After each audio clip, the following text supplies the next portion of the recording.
نحمده ونستعينه ونستهديه ونستغفره ونعوذ بالله من شرور أنفسنا ومن سيئات أعمالنا من يهده الله فلا مضل له ومن يضلل فلا هادي له أشهد أن لا إله إلا الله وحده لا شريك له أشهد أن محمدا عبده ورسوله اللهم صل وسلم وبارك على سيدنا محمد في الأولين وصل وسلم وبارك على سيدنا محمد في الآخرين وصل وسلم وبارك على سيدنا محمد في الملأ الأعلى إلى يوم الدين أما بعد السلام عليكم ورحمة الله تعالى وبركاته. Alhamdulillah, pada malam yang berbahagia ini marilah kita sama-sama mengucapkan syukur kita kehadrat Allah Subhanahu wa taala kerana dengan limpah kurnianya kita masih lagi diberikan oleh Allah Subhanahu wa taala, diberikan peluang, diberikan kekuatan oleh Allah Subhanahu wa taala untuk sama-sama kita menunaikan tanggungjawab kita sebagai seorang Muslim. Sebentar tadi kita telah menunaikan solat fardu maghrib secara berjemaah dan insya-Allah kita akan meneruskan dengan pembacaan dan juga penjelasan berkenaan dengan sirah Nabi sallallahu alaihi wasallam daripada buku Fiqh Sirah yang dikarang oleh Syekh Muhammad Sa'id Ramadan Al-Buti. Muslimin muslimat yang rahmati Allah Subhanahu wa taala, malam ni tuan-tuan kita akan masuk kepada tajuk yang bertajuk keputeraan Nabi Muhammad sallallahu alaihi wasallam dan penyusuannya. Tajuk yang betul-betul kita masuk dalam sirah, iaitu tajuk yang berkenaan dengan keputeraan Nabi Muhammad sallallahu alaihi wasallam dan penyusuannya. Baik, dalam tajuk ni tuan-tuan dimulakan dengan nasab. Dimulakan dengan nasab baginda sallallahu alaihi wasallam. Dan nasab ni seperti mana yang tuan-tuan sedia maklum merupakan susur galur ataupun silsilah latar belakang keturunan Nabi sallallahu alaihi wasallam. Dan orang Arab ni tuan-tuan antara sebahagian daripada manusia yang begitu mementingkan keturunan. Keturunan mereka ingat kepada apa? Mereka memberikan perhatian kepada keturunan dan keluarga secara khususnya. Mungkin berbeza dengan orang kita lah tuan-tuan. Kita ni kadang-kadang tuan-tuan, setengah orang tu dia tahu keluarga dia, keluarga ni ke, keluarga wan ke. Ada setengah tu tak tahu dia ni keluarga apa-apa. Dia tahu, yang dia tahunya ialah ayah dia nama sekian, tok dia nama sekian. Tu je dia tahu. Kan? Itu ada setengah tempat kita tuan-tuan tahu dia tu Melayu, tapi Melayu apa? Melayu Banjar ke, Melayu Jawa ke. Ada setengah tu tuan-tuan Melayu je tak tahu dia tu daripada kita kata kabilah Melayu yang mana. Tapi orang Arab ni tuan-tuan, antara yang terutama sekali orang Arab yang zaman dahulu, zaman sekarang tak dah kurang dah perkara berkenaan dengan keturunan. Zaman dahulu tuan-tuan, mereka menghafal, anak-anak mereka dihafal dengan nasab keturunan sampai ke mungkin belas-belas dah daripada datuk nenek dia. Itu merupakan kita kata budaya lah, boleh dikatakan sebagai satu kebudayaan yang wujud pada terutama sekali pada zaman dahululah. Dan dalam buku kita tuan-tuan dimulakan dengan nasab keturunan Nabi sallallahu alaihi wasallam, iaitu Nabi kita Muhammad sallallahu alaihi wasallam bin Abdullah bin Abdul Muttalib. Abdul Muttalib dipanggil dengan nama Syaibatul Hamd bin Hashim bin Abdul Manaf. Nama Abdul Manaf ialah Al-Mughirah bin Qusay. Dinamakan Zaidan bin Kilab bin Murrah bin Ka'ab bin Lu'ay bin Ghalib bin Fihr bin Malik bin Nadr bin Kinanah bin Khuzaimah bin Mudrikah bin Ilyas bin Mudar bin Nizar bin Mu'adh bin Adnan. Nah, itu keturunan Nabi SAW seperti mana yang tercatat dalam buku-buku sirah yang diketahui oleh ulama. Itulah keturunan baginda SAW kepada datuk Rasulullah yang namanya Adnan. Ulama menyebut bahawa sebenarnya mereka ada maklumat berkenaan bermula daripada Adnan sampai ke Nabi Ismail. Maksudnya mereka boleh sambung antara daripada Adnan sampai ke Nabi Ismail. Cumanya mereka ada beberapa tempat yang mereka berbeza pendapat berkenaan dengan nama datuk selepas daripada Adnan tu. Cuma mereka confirm bahawa Nabi SAW daripada keturunan Nabi Ismail, dan mereka juga confirm bahawa datuk nenek Nabi ni silsilah keturunannya sampai kepada Adnan. Itu yang confirm kepada datuk nenek, kepada moyang lah yang namanya Adnan. Dan Adnan ni ialah merupakan salah, kita kata, daripada keturunan Nabi Ismail. Mereka juga ada maklumat Adnan ni bin siapa sampai kepada Nabi Ismail. Tapi yang tu tuan-tuan tak berapa confirm. Maksudnya tuan-tuan ada berbeza pendapat. Ada berbeza pendapat. Oleh kerana itulah ulama kita tuan-tuan apabila menyebut berkenaan dengan keturunan Nabi Muhammad SAW, mereka hanya menyebut sampai ke Adnan. Mereka hanya menyebut sampai ke Adnan. Kenapa? Kerana itu yang keturunan yang kita kata dalam surat beranak lah. Yang tu surat beranak sampai situ. Lepas pada surat beranak tu tuan-tuan, kira ingat macam tu je. Jadi ingatan ni tuan-tuan, jadi dia kata sebenarnya dia ni anak sekian, yang ni. Jadi benda tu tuan-tuan tak berapa nak jelas. Jadi oleh kerana itulah ulama kita hanya menyebut berkenaan sampai ke Adnan. Tapi kalau kita nak pergi lebih jauh lagi, ada ulama yang menyebut siapakah Adnan ini, bin dia dan seumpama dengannya. Jadi disebut di sini setakat itu sahajalah apa yang disepakati mengenai Nabi SAW. Adapun yang ke atas dari itu ada bersalahan pendapat yang payah untuk dipegang. Maksudnya tak berapa nak confirm. Tetapi tidaklah ada sebarang khilaf atau bersalahan pendapat mengenai Adnan itu adalah di antara anak cucu Nabi Ismail alaihissalam kepada Nabi Ibrahim alaihissalam. Itu yang kita sebut sebentar tadi. Sampai peringkat itu.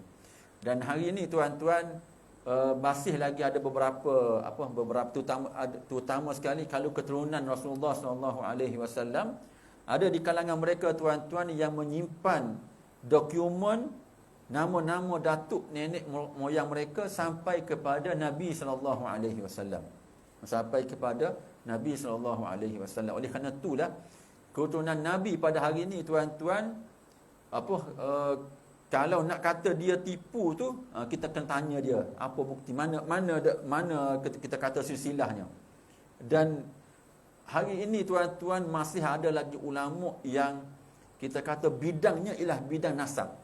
Nasab ni tuan-tuan, dia salah satu daripada bidang ilmu.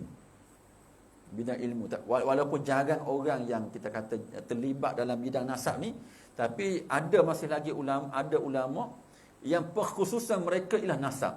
Kalau sebut sekian ni, dia boleh tahu ni ada berapa orangnya, yang ni anak berapa.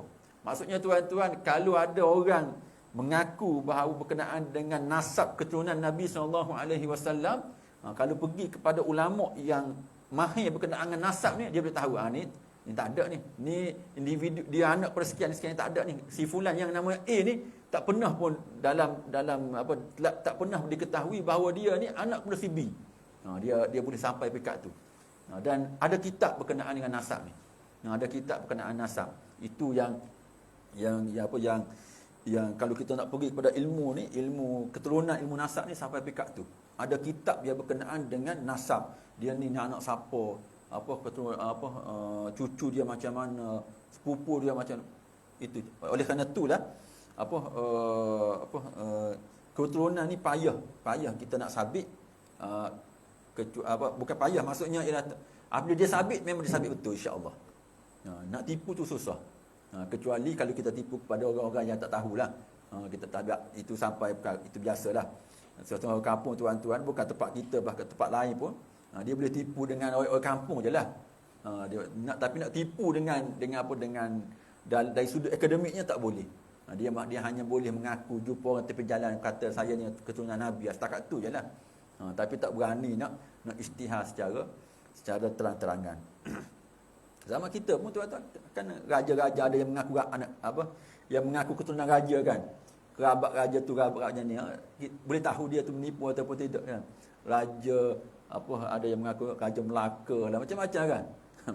Itu maksudnya tuan-tuan, di tanah Melayu kita pun ada orang yang pakar berkenaan dengan nasab keturunan tanah Melayu. Dia boleh tahu bahawa betul ataupun tidak. Baik. Allah Subhanahu Wa Taala telah memilihnya daripada sebaik-baik kabilah dan suku dan tak pernah diresapkan sesuatu daripada kecemaran jahiliah. Ini salah satu daripada yang disebut oleh ulama bahawa keturunan Nabi SAW sejak daripada Nabi Ismail sampailah kepada Nabi SAW tidak ada berlaku pencemaran keturunan yang kita sebut sebagai berlaku perzinaan dan seumpamanya. Masalah dosa tu mungkin banyak dosa lah, mungkin adalah dosa yang dilakukan oleh datuk nenek tu, tapi tuan-tuan tak sampai kepada peringkat keturunan itu tercemar, tak tahu siapa ayah siapa ibu, tak sampai pada peringkat demikian. Baik, dalam satu hadis diriwayatkan oleh Imam Muslim disebut bahawa, kita baca terjemahan dia, sesungguhnya Allah SWT telah memilih Kinanah di antara anak-anak Ismail dan dipilihnya Quraisy daripada Kinanah dan dipilihnya Hashim dari Quraisy dan dipilihnya saya daripada Bani Hashim. Itu yang disebut oleh baginda SAW daripada Sahih Muslim yang menyebut bahawa Nabi SAW dia bukan sekadar daripada keturunan Ismail, Nabi Ismail, bahkan dia merupakan kita kata keturunan yang terbaik daripada Nabi Ismail. Kerana dia macam tempat kita lah. Seorang ayah tu tuan-tuan, sebagai contohlah si A, dia ada anak B, C, D. B, C, D ni tuan-tuan, apabila dia bernikah, dia ada anak dia ada cucu, dia akan berkembang. Kan, berkembang tu dia akan jadi satu keluarga. Keluarga B, keluarga C, keluarga D. Dia jadi keluarga. Macam itulah juga dengan anak-anak Nabi Ismail. Anak-anak Nabi Ismail tu tuan-tuan, dia ada beberapa orang anak. Setiap anak tu tuan-tuan, apabila dia bernikah kahwin, ada keturunan, dan keturunan dia nikah kahwin, dia akan dikenali sebagai yang ini keturunan Kinanah, yang ini keturunan sekian. Tapi semuanya daripada anak Ismail. Dan Nabi sebut daripada anak-anak Ismail itu ada satu keluarga kecil yang namanya Kinanah. Daripada Kinanah tu ada pula keluarga kecil iaitu Quraisy. Quraisy itu ada pula keluarga iaitu Bani Hashim dan aku ini kata Nabi SAW merupakan keturunan Bani Hashim.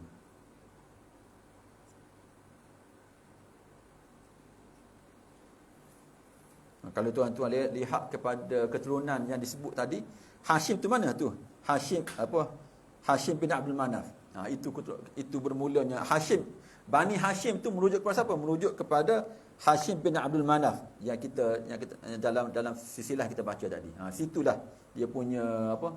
Jadi Hashim bin Abdul Manaf tu dia ada banyak anak.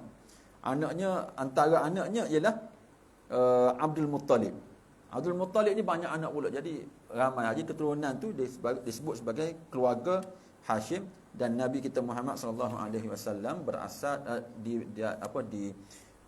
berasal daripada Bani Hashim. Baik, baginda SAW dilahirkan pada tahun gajah, iaitu tahun di mana Abraham telah melanggar masuk ke kota Mekah dalam rangka percubaan untuk menawan dan memusnahkan Kaabah. Ini cerita yang popular, kita sedia maklum berkenaan dengan Abrahah yang nak musnahkan Kaabah. sehingga kan dia disekap oleh Allah Subhanahu Wa Taala dengan burung ababil kan, tayran ababil farsala alaihim tayran ababil tarmihim bihijaratin min sijil. Itu kita maklum, kita sedia maklum. Cuma yang menarik di sini ialah dia sebut berkenaan dengan tahun tapi tak sebut nombor. Tahun bila tuan-tuan tak sebut. Kalau kita tuan-tuan lahir bila? Tahun 19 sekian-sekian, 18 sekian-sekian. Tapi yang digunakan dalam kitab, mana-mana kitab sirah ni, dia tak sebut tahun berapa. Dia sebut apa? Dia sebut tahun gajah. Kenapa?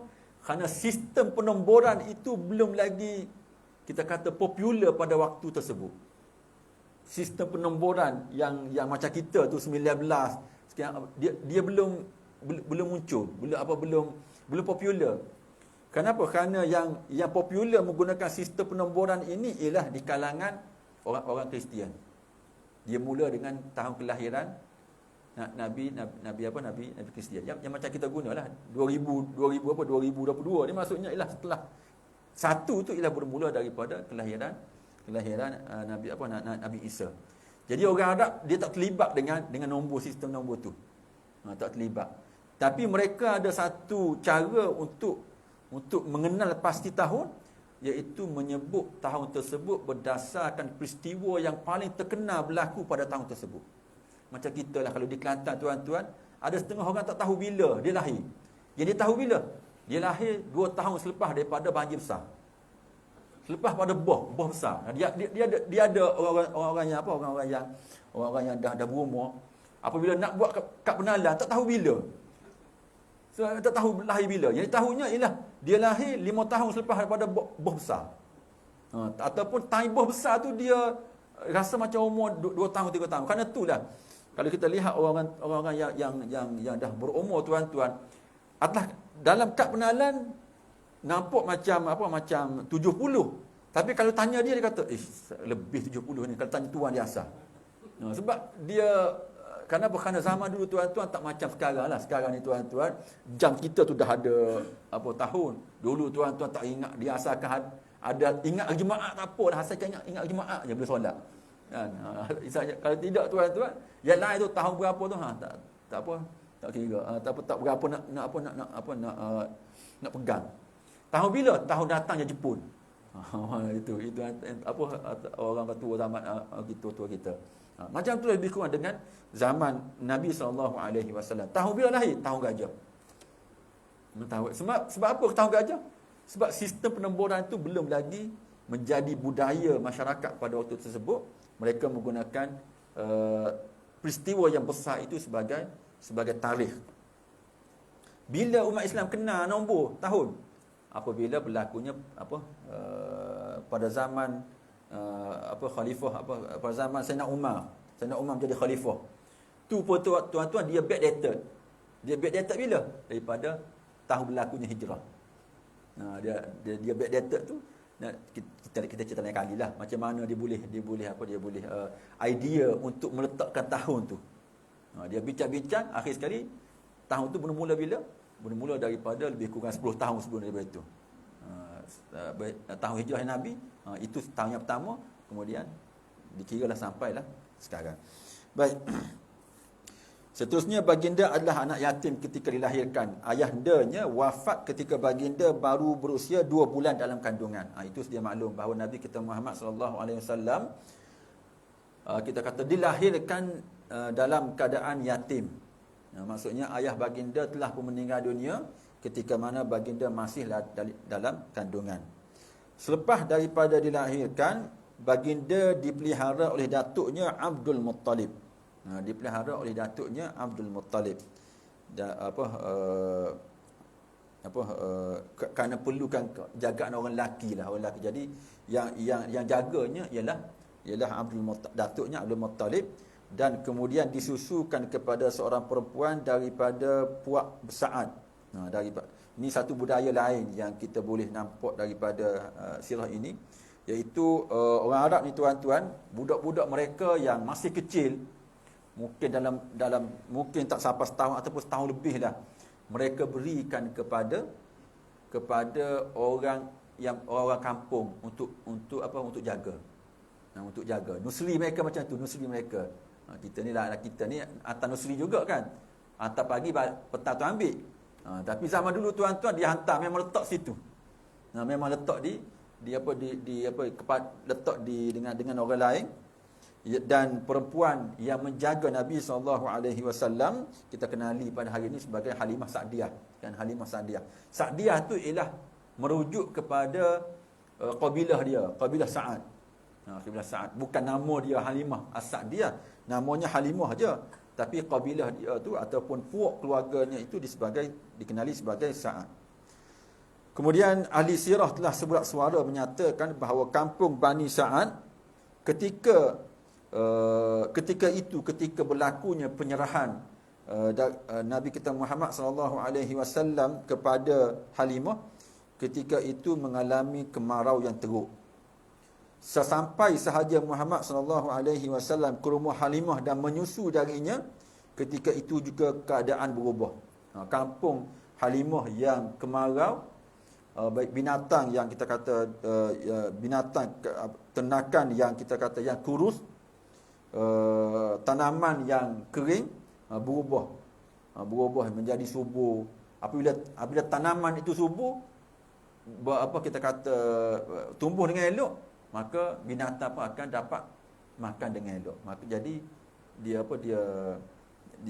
jadi membesar dan bergemuk dan seumpama dengannya lah. Jadi berubah suasana kampung tadi.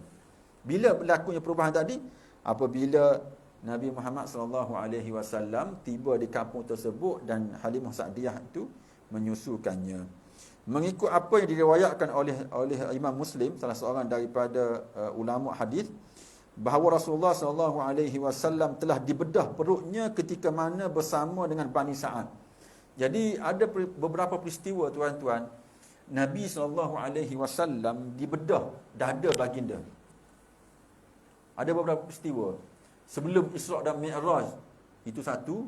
Dan antara waktu lain yang berlakunya peristiwa tersebut ialah ketika mana Nabi masih kecil, baru berusia 5 tahun di kampung Bani Sa'ad. Jadi ada malaikat yang datang berupa dengan manusia, ambil Nabi SAW dan bawa jauh. Kemudian mereka kita kenali sebagai peristiwa bedah dada lah. Bedah dada. Yang menyebabkan tuan-tuan, selepas daripada tu, Halimah tu dia terus hantar Nabi kepada mak dia.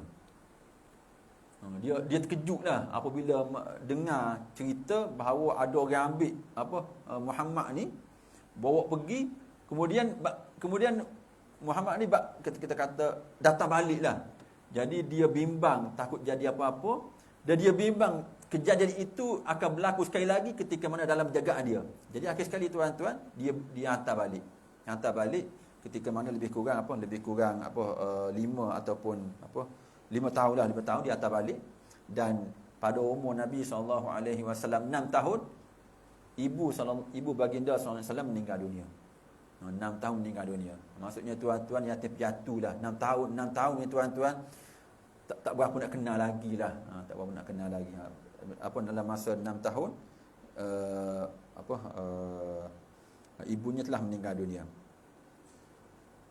Oleh kerana itu, datuknya pula mengambil alih peranan mendidik Rasulullah SAW. Tapi tidak berapa lama datuknya pula berpindah ke alam baqa'. Maksudnya tuan-tuan, pada umurnya 8 tahun, datuknya pula Abdul Muttalib meninggal dunia. Kalau kita tengok tuan-tuan, Nabi SAW sebelum lahir lagi dah kehilangan ayah. Umur 6 tahun kehilangan ibu. Umur umur 8 tahun, datuknya yang jaga pula meninggal dunia. Maksudnya berpindah daripada tangan ke tangan. Kita akan sebut kenapa benda tu tak berlaku. Kenapakah begitu sekali takdir yang Allah Subhanahu Wa Taala putuskan dalam kehidupan Nabi SAW. Baik, itu kita punya sirah, bacaan sirah kita. Dan seperti mana yang saya sebut sebelum ni, bahawa buku kita ni tuan-tuan, sirah itu dia sebut secara ringkas. Kemudian dia sebut berkenaan dengan pengajaran dan juga renungan. Apa yang boleh kita ambil daripada peristiwa yang berlaku. Baik muslimin muslimat rahmati Allah Subhanahu wa taala, ada lebih kurang empat pengajaran atau perenungan yang dikemukakan oleh pengarang buku ni, Syekh Ramadan Al-Buti, sebagai panduan dan juga pengajaran yang boleh kita ambil daripada apa yang kita sebutkan sebentar tadi. Yang pertama ialah mengenai nasab keturunan baginda sallallahu alaihi wasallam. Yang kita sebut berkenaan dengan keturunan Nabi itu keturunan Nabi Ismail, daripada Nabi Ismail Kinanah, daripada Kinanah Quraisy, daripada Quraisy itu Bani Hashim. Itu keturunan Nabi SAW. Seperti mana yang telah kami jelaskan, kedapatan beberapa dalil yang jelas menunjukkan bahawa dalam semua bangsa manusia, bangsa Arab telah dipilih oleh Allah Subhanahu wa taala dalam semua bangsa Arab. Jadi muka surat 57 menyebut dalil yang disebut dalam kita baca tadi berkenaan dengan Sahih Muslim yang menyebut bahawa dengan jelas bahawa bangsa Arab telah dipilih oleh Allah Subhanahu wa taala. Dan dalam bangsa Arab, kabilah Quraisy pula dipilih. Maksudnya tuan-tuan, kalau kita melihat bahawa terdapat pemilihan yang sengaja dipilih oleh Allah Subhanahu wa taala, bahawa Nabi SAW datang daripada bangsa Arab, Arab pula datang daripada keluarga kita kata Quraisy dan seumpamanya. Maksudnya tuan-tuan, dalam bahasa mudah kita dah dia sebut kat sini. Dalam bahasa mudah kita tuan-tuan, rupa-rupanya kita akan dapati bahawa manusia ni tak sama. Bahasa mudah kita tak sama. Tak sama. Orang Melayu tuan-tuan tak sama dengan orang Arab. Itulah bahasa kita nak permudahkan. Orang Cina tuan-tuan tak sama dengan bangsa Arab. Orang Inggeris tuan-tuan tak sama dengan bangsa Arab. Kenapa tak sama? Kenapa Nabi sebut sendiri bahawa dia dipilih daripada suku sekian itu daripada semuanya tuan-tuan daripada keluarga Arab. Oleh kerana itulah disebut dalam muka surat 58 bahawa konsep kasih kepada Rasulullah SAW ialah kasih kepada kaum yang di kalangan mereka lahirnya Rasulullah SAW. Jadi kita perlu sedar bahawa rupa-rupanya dari sudut manusia ni ada bangsa yang lebih mulia daripada bangsa lain. Bangsa Arab. Itu kita kata lebih mulia daripada bangsa kita, bangsa Melayu. Dan namun disebut dengan juga di sini bahawa ini bukan dulunya ialah keluarga kita itu ada hubungan dengan kita. Oleh kerana itulah kita kena berikan kita kata perhatian lebih daripada mereka. Dalam Quran disebut apabila Allah SWT bercerita berkenaan dengan tanggungjawab seseorang manusia, wa'budullaha wa la tusyriku bihi syai'an wa bil walidaini ihsana wa bi, tanggungjawab kepada keluarga. Jadi keluarga kita tuan-tuan memang takkan sama dengan keluarga orang lain. Tak sama. Tak sama. Macam itulah juga dengan Nabi SAW. Keluarga besar Nabi, keturunan Nabi tuan-tuan tak sama dengan keturunan lain. Bangsa Nabi tuan-tuan tak sama dengan bangsa lain. Namun demikian tidak juga boleh dinafikan bahawa adanya keburukan pada orang Arab ataupun orang Quraisy kerana penyimpangan mereka dari jalan Allah Subhanahu wa taala atau menyeleweng mereka dari garis panduan yang dipilih oleh Allah Subhanahu wa taala. Kerana penyimpangan daripada garis panduan bererti tersingkir, terputus daripada hubungan Rasulullah SAW. Jadi ini disebut dengan jelas. Walaupun disebut bahawa bangsa Arab itu bangsa yang lebih mulia, yang lebih terpilih daripada bangsa lain, tapi sekiranya dia langgar agama, dia tak ikut apa yang Nabi bawa, maka tiada lagi hubungan dia dengan Nabi SAW. Maksudnya tuan-tuan, orang macam tu macam kita aja, lebih kurang. Kalau orang Arab yang langgar perintah Nabi SAW, tak ikut apa yang Nabi ajar, maka dia ketika itu tuan-tuan macam kita lah. Maksudnya dia pada waktu tersebut tidak ada lagi kelebihan untuknya dari sudut bangsa ataupun keturunan. Bahkan dalam Quran sebut berkenaan dengan Nabi Nabi Nuh. Nabi Nuh kan? Nabi Nuh. Apabila Nabi Nuh Nabi Nuh kan dia ada anak yang derhaka, yang tak ikut kan. Allah sebut dengan jelas, innahu laisa min ahlika, innahu laisa min ahli. Allah sebut dalam Al-Quran, anakmu ni laisa min ahli, bukan lagi daripada keturunan kamu. Kenapa? Kerana dia langgar apa yang dibawa oleh ayah dia. Jadi macam itulah juga dengan orang Arab. Orang Arab ni tuan-tuan yang kita sebut sebagai keturunan Nabi, keluarga Nabi, kalau dia langgar tuan-tuan, pergi konsert ke kan, macam-macam dia buat benda pelik-pelik ke, yang tu tuan-tuan tiada lagi kita kata hubungan yang kita kata yang diraikan oleh agama terhadap orang Arab. Berkenaan dengan keturunan ni tuan-tuan, adilnya Allah Subhanahu Wa Taala, ketika mana Allah Subhanahu Wa Taala kata orang Arab ni lebih terpilih daripada bangsa lain. Orang Arab tuan-tuan, dia diberikan keistimewaan dari sudut hubungan dia dengan Nabi SAW.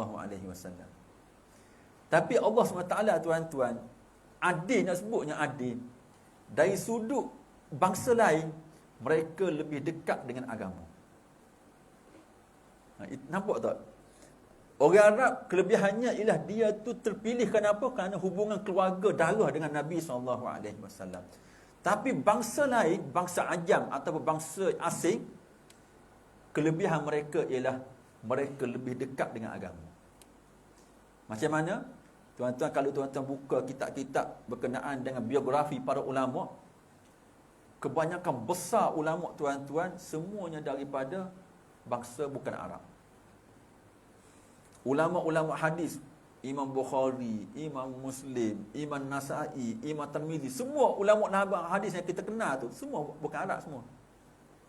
Maksudnya seolah-olah rezeki tu macam tu Allah bagi dah. Untuk orang Arab tak apalah dia ambil yang kemuliaan dari sudut keturunan. Tapi untuk orang yang bukan Arab, dia beri dari sudut ilmu tu sebar luas dengan mereka. Bacaan Al-Quran, mereka lah yang sampai ke peringkat orang Arab pun pergi baca dengan dia. Hadis tuan-tuan, orang Arab pun pergi baca dengan orang ajam. Rezeki mereka di situ. Kalau tuan-tuan tengok ulama-ulama Quran, sampai ke peringkat orang Arab pun pergi mengaji dengan orang bangsa asing. Dari sudut fiqh ni tuan-tuan, sampai ke peringkat disebut dalam sejarah, sampai ke peringkat bekas hamba tuan-tuan jadi ulama besar fiqh. Apabila sebut bekas hamba ni tuan-tuan, maksudnya dia tu memang bukan Arab, dia tu orang luar yang jauh, yang ditawan dan seumpamanya jadi hamba, bukan keturunan Arab, tapi orang Arab dia tunduk kepada ilmu yang ada kepada orang yang bukan Arab tadi. Kenapa? Kerana ilmu pengetahuan. Maksudnya orang bangsa yang asing, bangsa ajam ini, mereka naik pada pandangan Allah Subhanahu Wa Taala melalui sumbangannya kepada agama. Manakala maksudnya tak usahlah kita kata nak deki apa kan. Maksudnya ada rezeki masing-masing. Ada rezeki masing-masing. Rezeki bangsa ni dia kerana Nabi lahir di situ. Rezeki bangsa ni di situlah berkembangnya agama. Berkembangnya ilmu pengetahuan.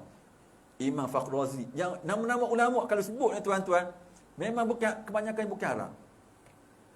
Memang bukan Arab. Oleh kerana itulah kita kata itu rezeki. Tirulah, nak tiru Quran pun boleh, nak menyanyi pun boleh, boleh semua. Boleh semua. Yang menang kodi kebahasaan apa kita kan, yang duduk buat video YouTube tiru lagu orang putih, lagu Cina, Jepun, semua tu orang kita juga. Jadi itu berkenaan dengan kefahaman berkenaan dengan bangsa. Kefahaman dengan bangsa. Betul bangsa Arab itu kita kata ada dari sudut, kalau sekadar bangsa, ia memang lebih daripada bangsa lain. Tapi kalau kita melihat kepada sudut yang lain, bangsa ajam itu ada kelebihannya yang tersendiri, yang menyebabkan orang Arab tuan-tuan menuntut ilmu pengetahuan dengan bangsa yang bukan Arab. Baik, yang kedua ialah dia sebut di sini, takhirlah mulai ni kot. Nabi Muhammad sallallahu alaihi wasallam dilahirkan dalam keadaan yatim piatu. Sesudah itu datuknya pula meninggal. Peristiwa ini menyebabkan Rasulullah sallallahu alaihi wasallam di peringkat kecilnya tanpa mendapat kasih sayang daripada ibu dan jagaan dan perhatian yang sewajar dari bapa. Kesemua ini bukan berlaku secara kebetulan sahaja, tetapi segala-galanya ini adalah mengikut apa yang telah digariskan oleh Allah Subhanahu wa taala untuk masa depan Rasulullah sallallahu alaihi wasallam, dan ini adalah sebahagian daripada hikmah ilahi. Maksudnya apa yang kita sebut tadi, yang Nabi meninggal, meninggal orang yang jaga Nabi dan seumpamanya itu, dia ada hikmah dia. Hikmahnya apa? Agar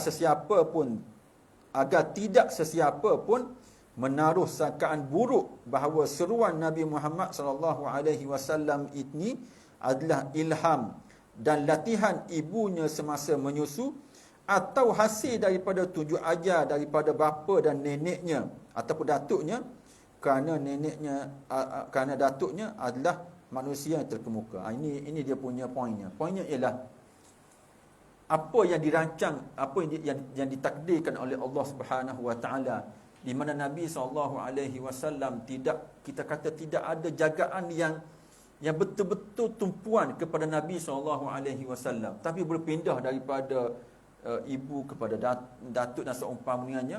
Di kecil lagi duduk di dalam kabilah Bani Sa'ad. Semua dikata hikmahnya ialah untuk masa depan. Masa depan siapa? Masa depan agama. Masa depan agama. Kenapa? Kerana Allah Subhanahu wa taala tak mahu bahawa ada orang yang menganggap bahawa apa yang dibawa oleh Nabi SAW ialah satu latihan ataupun satu pembawaan yang diajar oleh keluarganya kepada Nabi SAW. Maksudnya tuan-tuan, bukan apa yang Nabi, kalaulah kita contoh kita, kalaulah dikatakan, kalaulah Nabi SAW dijaga oleh Abdul Muttalib sejak daripada kecil sampai ke besar.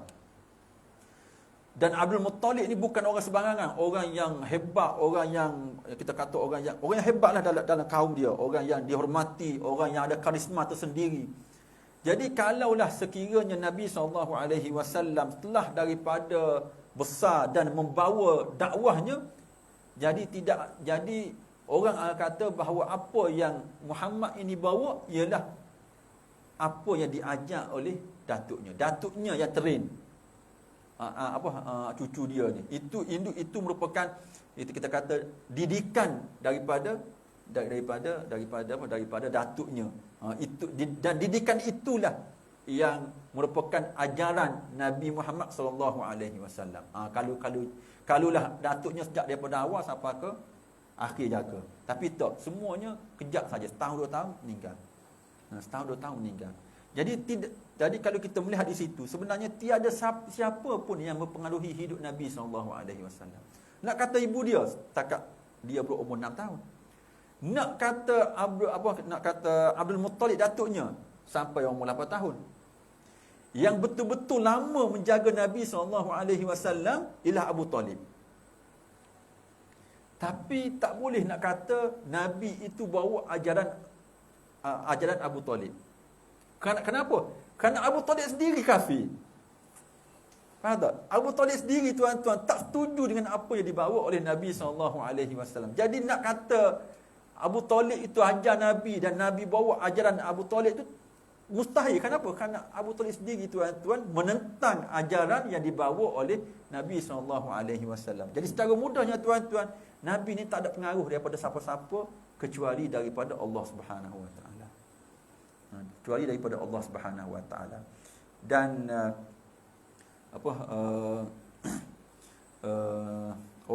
orang yang anak yatim ni tuan-tuan, yang tiada jagaan ayah, yang kurang perhatian daripada ibunya tuan-tuan, dia kalau orang yang tidak ada jagaan macam ni, dia akan masalah.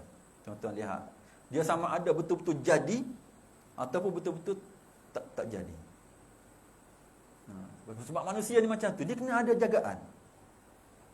Dia kena ada jagaan.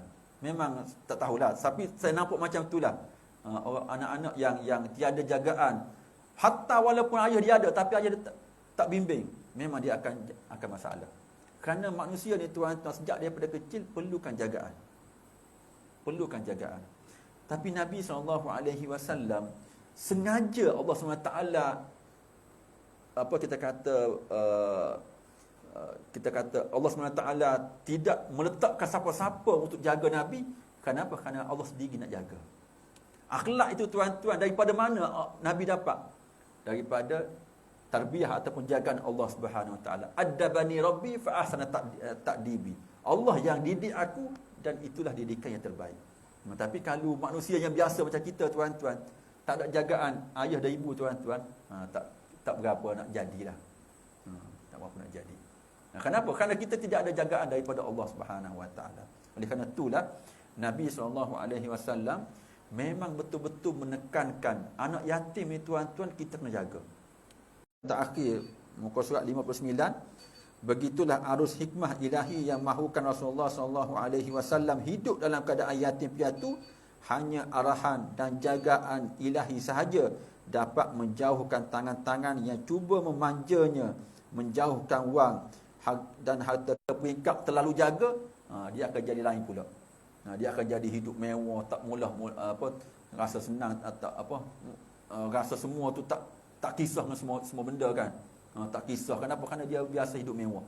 Jadi itu antara benda lain yang menjadi hikmah kepada kehilangan Nabi SAW, kehilangan ayah, ibu dan juga datuknya sendiri. Saya rasa setakat itulah. Kita sambung pada pertemuan akan datang, nombor 3 dan nombor 4. Apa yang baik itu datang daripada Allah Subhanahu Wa Taala dan apa yang kurang itu datang daripada kelemahan diri saya sendiri. Aqulu qauli hadza wa astaghfirullah li wa lakum. Assalamualaikum warahmatullahi taala wabarakatuh. A'udzubillahi minasyaitonir rajim. Bismillahirrahmanirrahim. Ya Rabbana lakal hamdu kama yanbaghi li jalalika wajhika wa 'azimi sultanik. La uhsi thanan 'alaika anta kama athnayta 'ala nafsik. Allahumma ij'alna minal ladzina yastami'una al-qawla fayattabi'una ahsana. Rabbana atina fid dunya hasanatan wa fil akhirati hasanatan wa qina adzaban nar. Sallallahu alaihi wa sallam Muhammad wa ala alihi wa sahbihi wasallam. Walhamdulillahi rabbil alamin.